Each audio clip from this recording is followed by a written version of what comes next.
Cooper comes up, hits it. Yeah! Oh my God! What a goal! What a goal by McFadden! Dalglish. There's the goal! Richie! Oh, wow! Hello and welcome to the official Scotland podcast here in the museum at the National Stadium, Handon. This is our first in our series of special podcasts with legends and cult heroes of the Scotland national team. And who better to start with than James McFadden? 10 years since that goal in France. James, sorry to make you feel old. 12th of September, first and foremost, can you believe it's been 10 years? No, I can't. Obviously, it's a long time and a lot's happened since, but it's nice, you know, it's nice to look back, and I'm sure we'll cover a lot about it.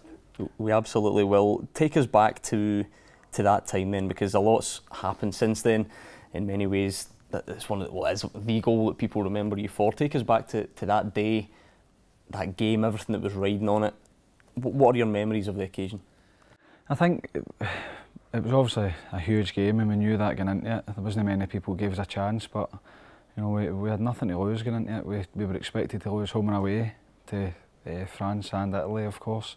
And then, I mean, I think if we'd have finished third ahead of Ukraine, and people said at the start of the group that'd have been ideal, but for us, you know, we really fancied it. We had a good team, no any superstars, just a good team with a great spirit. It was more like a club team.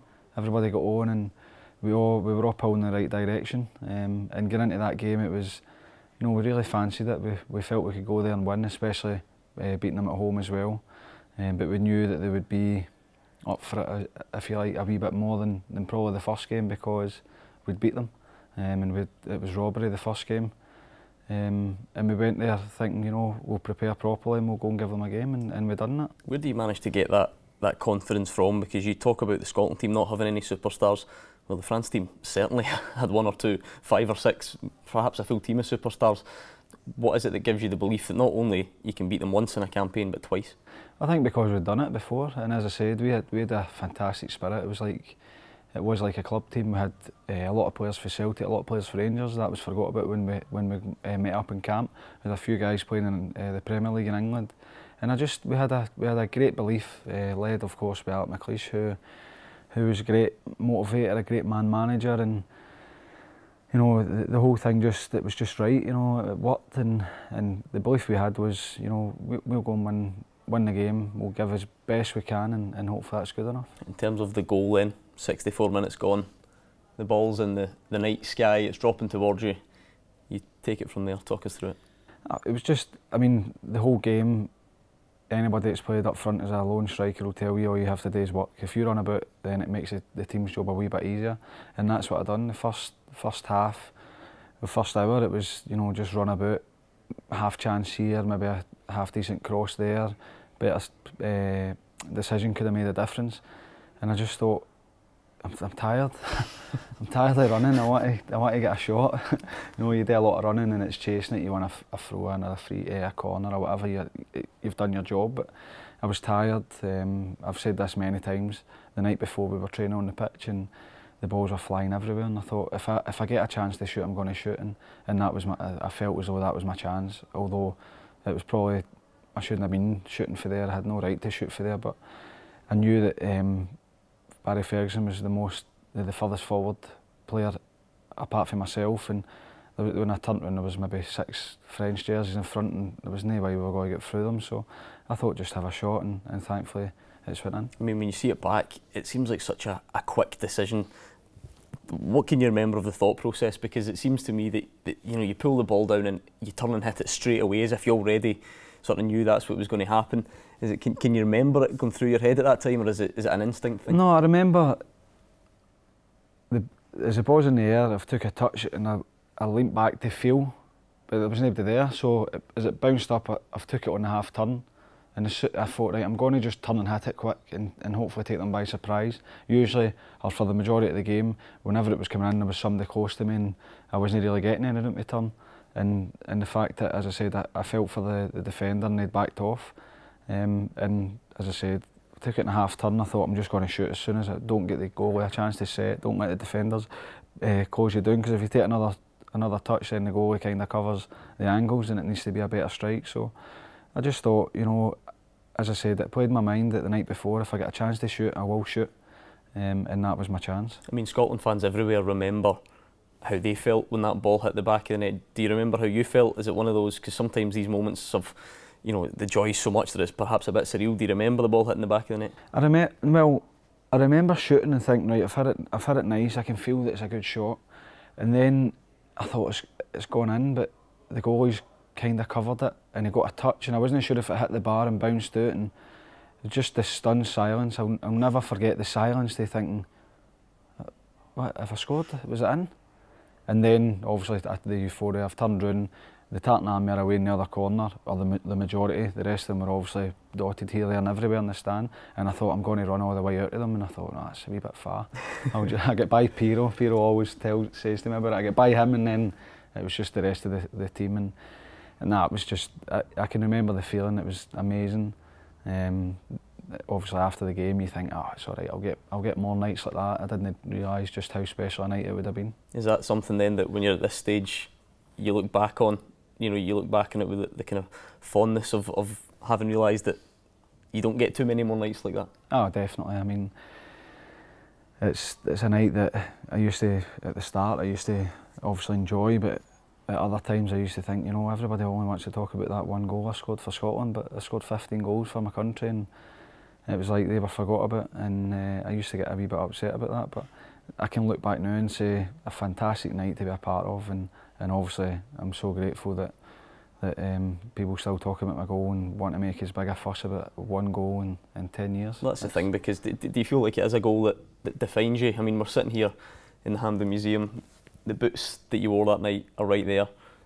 There's a massive picture of it up as you enter one of the main entrances here at Hampden.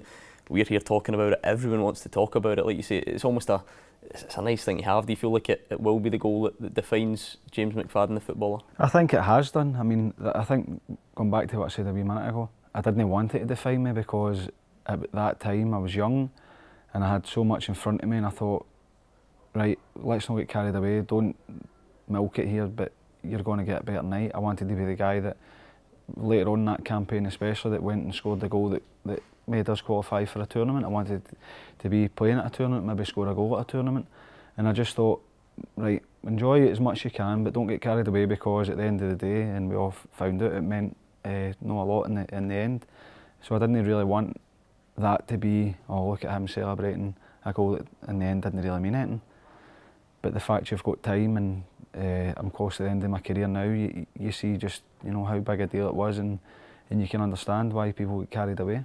If you take the goal aside, then look back to that campaign as a whole. We all know how close it was. It was a campaign that you hit many of your heights for Scotland as well. What are your main memories of it? What feelings do you take away from that campaign?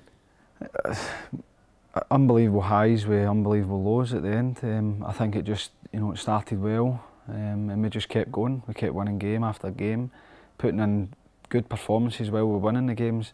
And the more it got to it, we thought, right, we've just beat France away. Especially when you got to that point, you think, we can win this group, we can qualify as winners.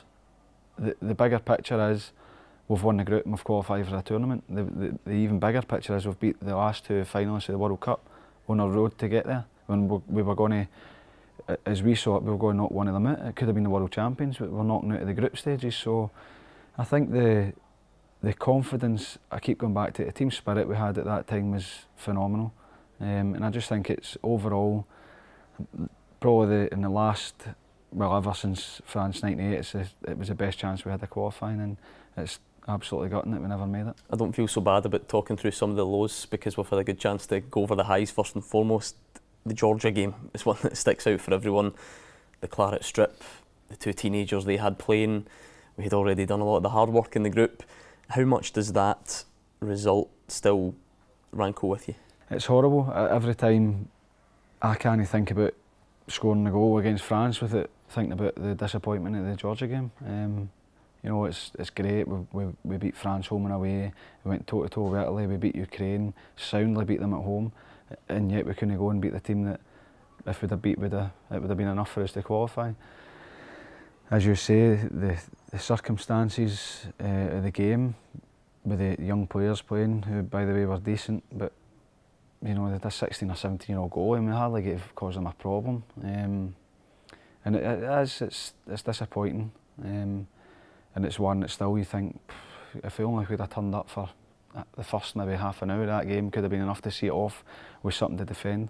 Having said that, we should have got a stonewall penalty in the first half, and I'll never forget, you know, the referee's his attitude towards it. You know, it was a stonewaller for me, and it was a decision that... No, that was on you, of course, it was on me, and it was a decision that you think, you know, it's so dismissive for the referee that it could have changed the course of our football history.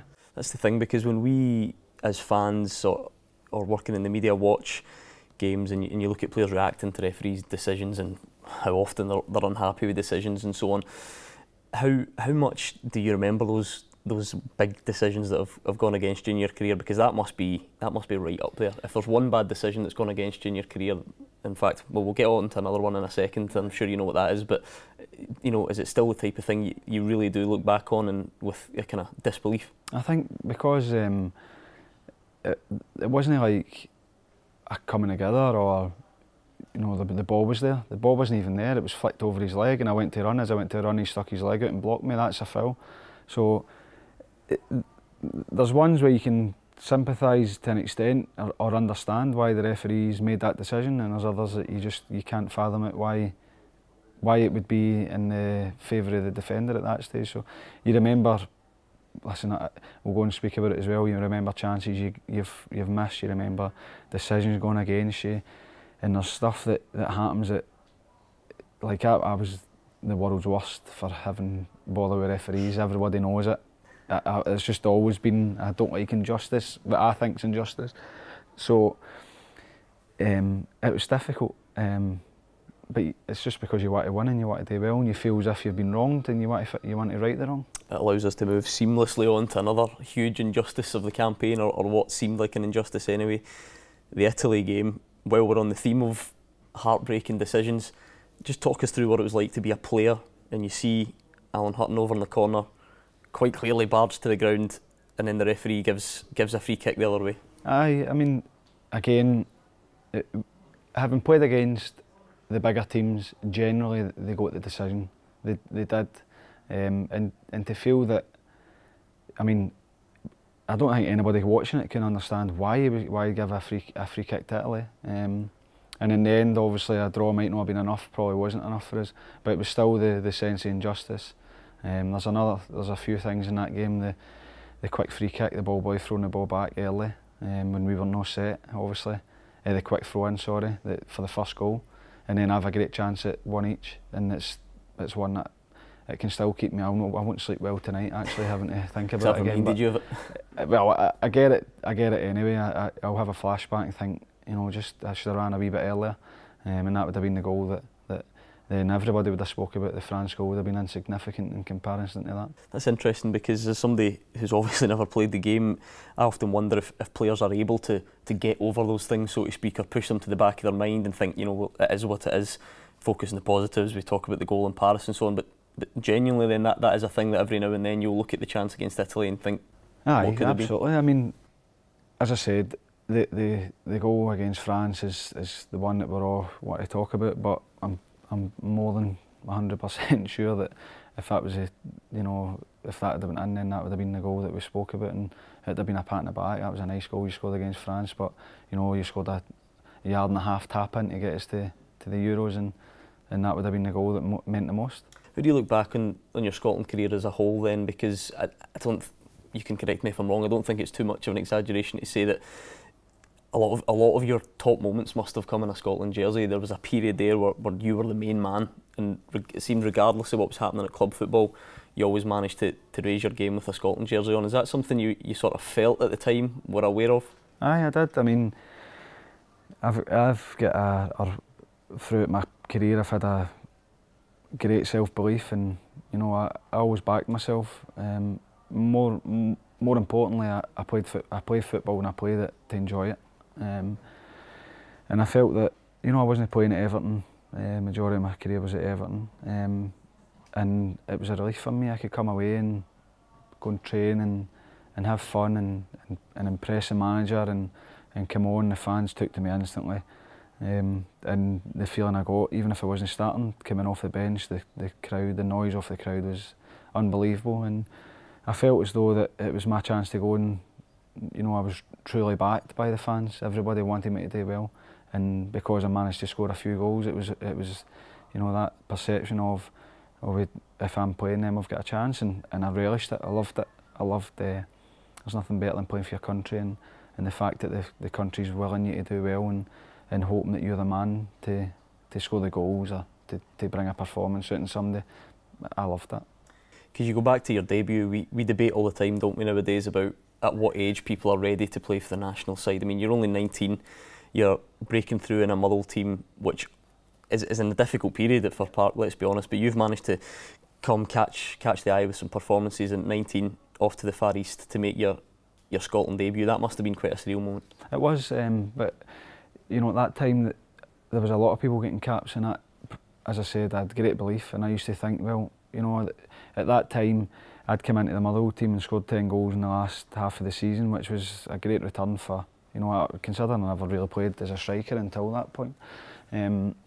So I felt as though there was other players that were getting a chance, and I felt, I think I should be getting a chance here as well.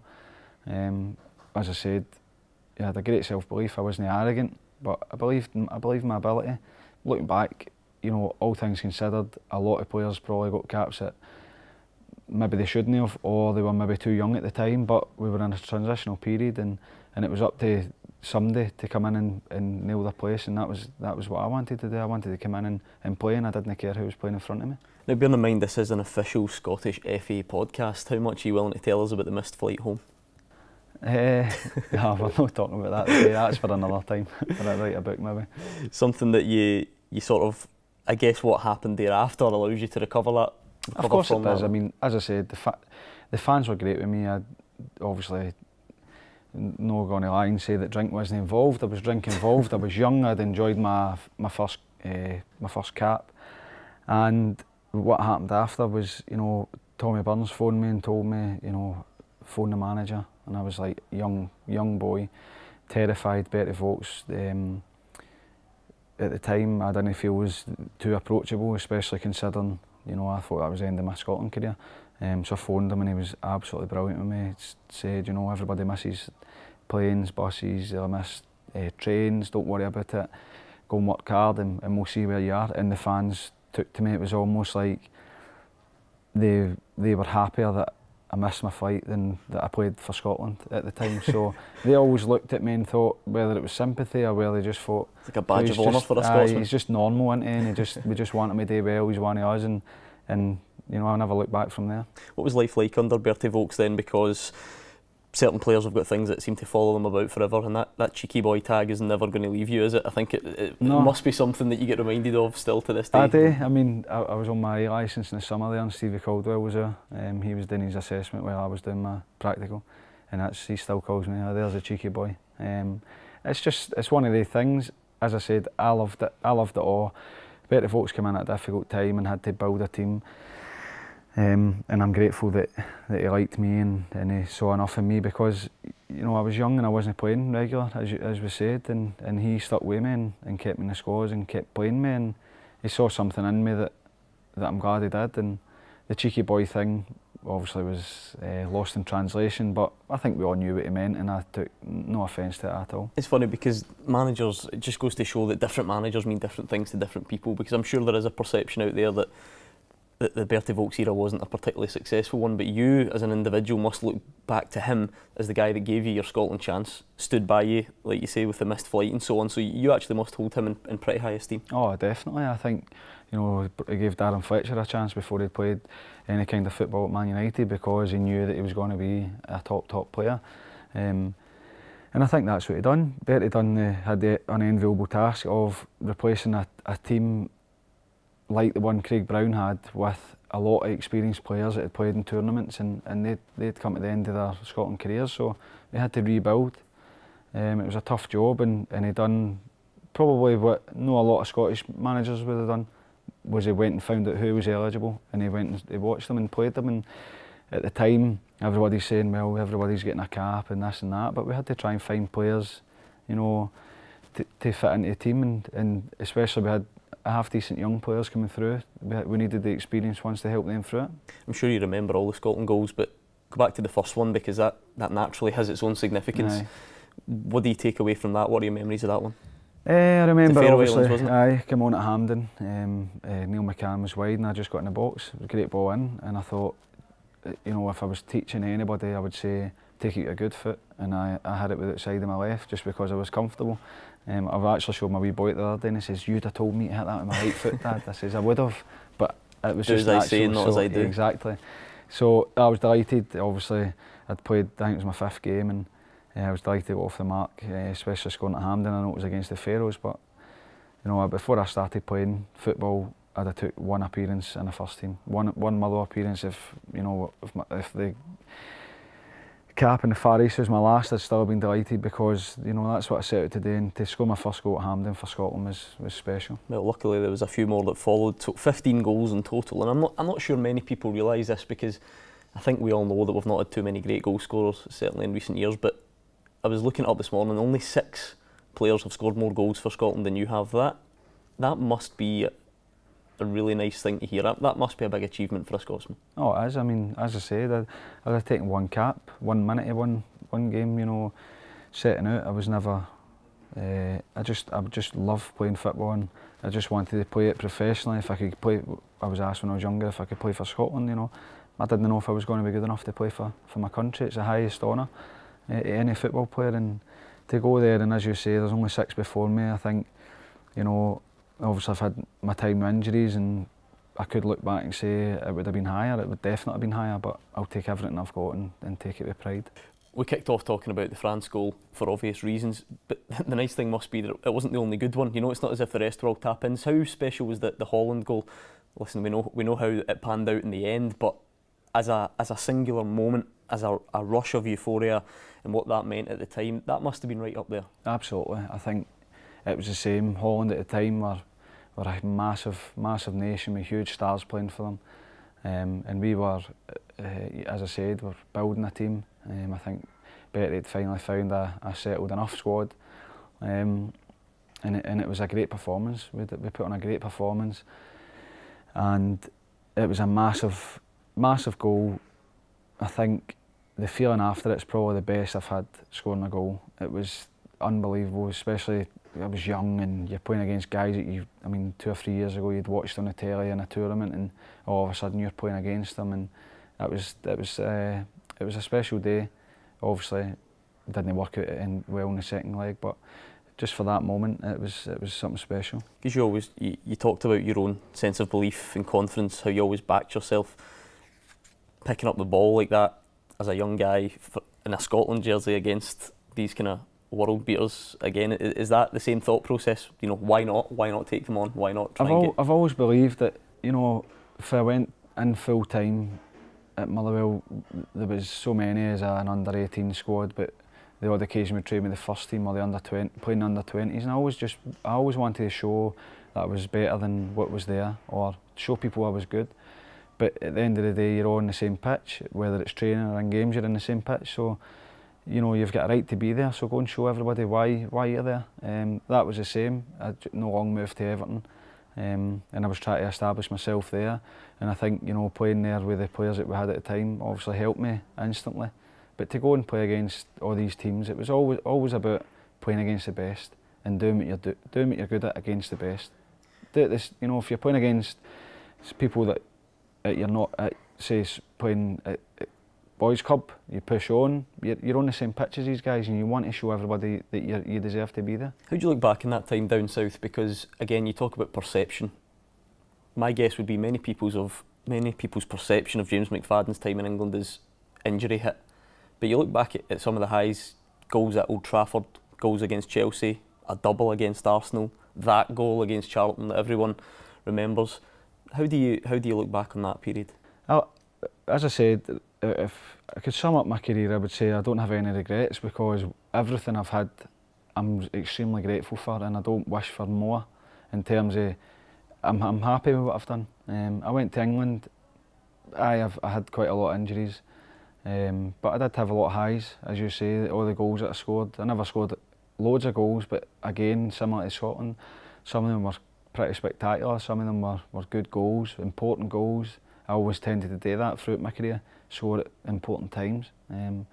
So I look back and say I played for close to 10 years in the Premier League. You know, it wasn't a flash in the pan. It wasn't I went down for a year or two and it didn't work out and I come back up the road. I was there for 10 years, so I was there for a reason.